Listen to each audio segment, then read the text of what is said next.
قسم اٹھا کے اللہ نے فرمایا کہ اے محمد صلی اللہ علیہ وسلم آپ اپنے رب کے فضل سے مجنون نہیں ہیں، وَإِنَّكَ لَعَلَىٰ خُلُقٍ عَظِيمٍ آپ بہترین خلق اخلاق پر ہیں۔ تو اخلاق کو ڈیفائن کر رہا تھا میں کہ اخلاق کی ڈیفینیشن کیا ہے۔ خلق کہتے ہیں وہ نیچر جس پہ انسان کو پیدا کیا گیا۔ وہ تو ہر ایک کی اچھی ہوتی ہے، لیکن خود اپنی حرکتوں سے بھی انسان اپنی نیچر بناتا ہے۔ برائی کرتے چلے جائیں گے تو گھٹی میں برائی پڑ جائے گی، اچھائی کرتے چلے جائیں گے تو گھٹی میں اچھائی پڑ جائے گی۔ تو نبی صلی اللہ علیہ وسلم کے اخلاق سب سے اچھے تھے، حالانکہ آپ صلی اللہ علیہ وسلم غضبناک بھی ہوتے تھے۔ آپ صلی اللہ علیہ وسلم میدان جنگ میں لڑتے بھی تھے۔ آپ صلی اللہ علیہ وسلم دشمن کو بعض دفعہ معاف بھی کرتے تھے، لیکن بعض دفعہ انتقام بھی لیتے تھے۔ تو اس سے پتہ چلتا ہے، جو بار بار میں بات ریپیٹ کر کے سمجھا رہا ہوں، اخلاق صرف کسی سے مسکرا کے بات کرنا نہیں ہے، بعض دفعہ کسی کی گردن اڑانا بھی اخلاق ہوتا ہے، بشرطے کہ اس کی شریعت نے اجازت دی ہو۔ بعض دفعہ چور کے ہاتھ کاٹنا، یہ خود نہ گردنیں اڑانا شروع کر دیں، یہ گورنمنٹ کا کام ہے۔ چور کے ہاتھ کاٹنا بھی کیا ہوتا ہے؟ اخلاق۔ نبی صلی اللہ علیہ وسلم کے دور میں چوری ہوئی، آپ نے ہاتھ کاٹنے کا حکم دیا۔ تو زید ابن حارثہ رضی اللہ عنہ نبی کے منہ بولے بیٹے تھے اور بہت ہی چہیتے تھے۔ آپ نے ان کو بیٹا بنایا ہوا تھا۔ آج کل تو لوگ چاہتے ہیں نا اپنی اولاد دو سے زیادہ نہ ہو، تو پہلے زمانے میں اپنی بھی ہو رہی ہے، دوسروں کی اولاد کو بھی اپنا بنا لیا جاتا تھا۔ تو یہ فیملی پلاننگ کی نحوست ہے کہ لوگوں نے انسانوں کو بوجھ سمجھنا شروع کر دیا ہے کہ انسان جو ہے وہ بوجھ ہوتے ہیں، وہ آپ کا خرچہ کراتے ہیں۔ تو زید ابن حارثہ کو نبی نے کیا بنایا؟ حالانکہ اجمی تھے، غلام تھے، تو ان کو اپنا بیٹا بنا لیا۔ وہ بے پناہ محبت نبی ان سے کیا کرتے تھے، حالانکہ بھائی عرب تو ویسے بھی اجمیوں سے محبت اکثر آج بھی نہیں کرتے، تو پہلے کیا حال ہوتا ہوگا؟ آپ بھی جاؤ نا، کوئی اجمی آئے تو وہ زیادہ لفٹ نہیں کراتے اس کو، اللہ ماشاءاللہ جو دیندار ہیں وہ الگ بات ہے۔ تو نبی صلی اللہ علیہ وسلم کے یہ اخلاق تھے کہ آپ صلی اللہ علیہ وسلم نے ایک عجمی کو جو کہ غلام تھے ان کو بیٹا بھی بنایا، اتنا بڑا شرف کہ بیٹا بنا دیا۔ بھائی کچھ خادم کے طور پہ رکھ لیتے ہیں، بھائی ملازم کے طور پہ رکھ لیتے، پھر عزت دیتے، نہ بیٹا بنانے میں جو عزت ہوتی ہے وہ کہیں بھی اس سے زیادہ تو عزت ہے ہی نہیں نا کوئی۔ بیٹا بنایا اور ایسا اتنی محبت دی ان کو، اتنی محبت دی کہ جو ان کے والدین کو جب پتہ چلا نا کہ ہمارا بیٹا یہاں پایا جاتا ہے تو وہ لینے کے لیے آئے۔ پہلے زمانے میں ایسا ہوتا تھا کہ کوئی ان نون پرسن آپ کے علاقے میں آ گیا نا، کوئی پاسپورٹ ویزا تو ہے نہیں، تو غلام بنا لیا جاتا تھا۔ آج کل حکومت قتل کر دیتی ہے، جیل میں ڈالتی ہے۔ آپ اللیگل کسی ملک چلے جائیں تو حکومت کو رائٹ ہوتا ہے، بھائی وہ جان سے بھی مار سکتے ہیں۔ تو پہلے زمانے میں جان سے مارنے کے بجائے کیا کرتے تھے؟ غلام بنا لو اس کو۔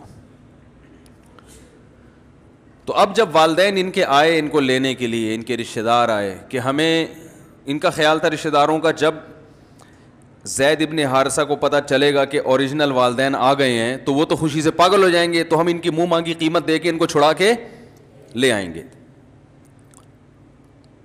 تو وہ حیران ہو گئے کہ جب انہوں نے زید ابن حارثہ سے پوچھا تو انہوں نے کہا میں تمہارے ساتھ جانے کے لیے تیار نہیں ہوں۔ یہ ہیں انک لعلی خلق عظیم، بہترین اخلاق،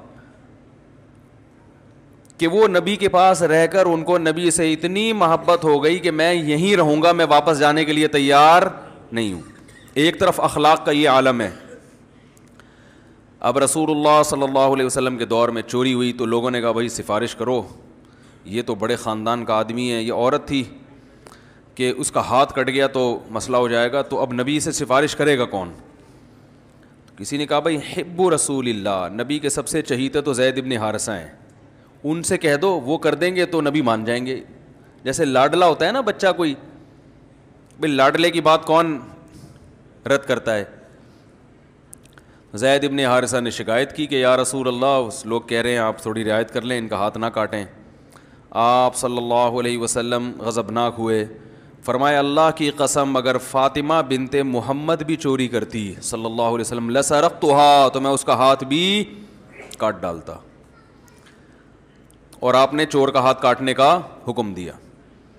ایک طرف اخلاق ایسے ہیں کہ غلام آپ کے پاس رہنے کو ترجیح دے رہا ہے، اپنے والدین کو ترجیح نہیں دے رہا. دوسری طرف اخلاق ایسے ہیں کہ چور کا ہاتھ، بولو بھائی، اب کوئی انگریز یہاں وحشیانہ منظر دیکھ لے کہ ہاتھ کاٹا جا رہا ہے، وہ کہے گا یار یہ کیسا اسلام ہے بھائی، یہ کیسے نبی ہیں، یہ تو دہشت گرد ہیں معاذ اللہ، یہ تو دہشت گردی کی تعلیم میں ہاتھ کاٹا جا رہا ہے بھائی، کوڑے لگا دو، تھپڑ لگا دو، تبلیغ میں بھیج دو 4 مہینے کے لیے، چلا لگا دو، سیروزہ لگا دو، سمجھا دو. محبت سے بھی تو سمجھایا جا سکتا ہے. لوگ کہتے ہیں نا بھائی، لوگ ایسے موقع پہ کیا کہتے ہیں بھائی، اصل چیز تو رسپیکٹ ہے یہ نا ڈائلاگ ہے. آپ کسی کو عزت دو گے تو وہ بھی آپ کو عزت دے گا. رسپیکٹ ہے، محبت ہے، محبت سے جو کام ہوتا ہے وہ سختی سے نہیں ہوتا. بھائی یہ اصول کلی نہیں ہے. عزت دو گے تو عزت ملے گی، لیکن بشرطے کے سامنے والا بھی عزت کا مطلب جانتا ہو ورنہ عزت دو گے تو وہ ذلیل کرنے پہ آ جائے گا.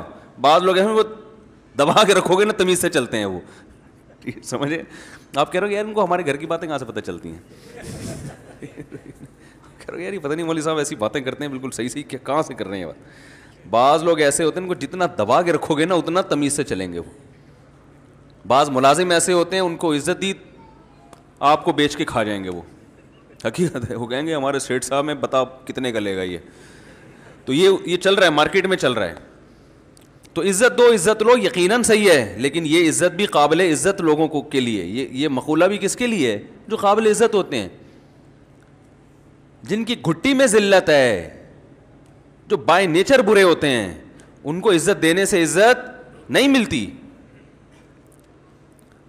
تو رسول اللہ صلی اللہ علیہ وسلم کے ایک طرف اخلاق کہ زید ابن حارثہ جانے کے لیے تیار نہیں ہے، دوسری طرف چور کا ہاتھ تو بہرحال کاٹنا ہے. آپ کہہ سکتے ہیں بھائی یہ تو اس لیے کاٹ رہے تھے کہ اللہ کا حکم ہے، مجبور تھے، تو اللہ کے حکم کے سامنے تو کوئی کچھ نہیں کر سکتا. واقعی ایسا ہی ہے کہ اصل میں اللہ کا حکم تھا چور کا ہاتھ کاٹو، قرآن کی آیتیں ہیں. لیکن سوال یہ پیدا ہوتا ہے تو پھر کیا اللہ نے بد اخلاقی کا حکم دیا؟ اللہ نے دہشت گردی کا حکم دیا کہ چور کا ہاتھ کاٹو؟ اللہ ظالم ہے؟ بھائی نبی کے اخلاق بہت اچھے، مگر نبی کی صفات اللہ سے آگے تو نہیں ہے نا. نبی کی رحمت اللہ سے زیادہ تو نہیں ہے نا بھائی. اللہ تو سب سے زیادہ رحیم ہے. تو یہ کیا بات ہے کہ اللہ کو ترس کیوں نہیں آ رہا چور پہ کہ اس کا ہاتھ مت کاٹو؟ میں یہ اتنی ڈیٹیل میں اس لیے جا رہا ہوں کہ ہمارے ہاں بیلنس نہیں ہے. اخلاقیات کی بات ہوتی ہے تو اخلاق اخلاق اخلاق اخلاق اتنا وہ کہ وہ، اور جو بد اخلاق ہیں وہ اس طرف لڑک جاتے ہیں. اسلام کی خوبی یہ ہے کہ اس نے ہر چیز میں بیلنس رکھا ہے. نہ اتنے میٹھے بنو کہ لوگ نگل جائیں، نہ اتنے کڑوے بنو کہ لوگ تھوکنا شروع کر دیں. بیلنس، تمیز سے چلو، تمیز سے، ہوشیاری کے ساتھ. صحیح ہے نا؟ تمیز سے چلو.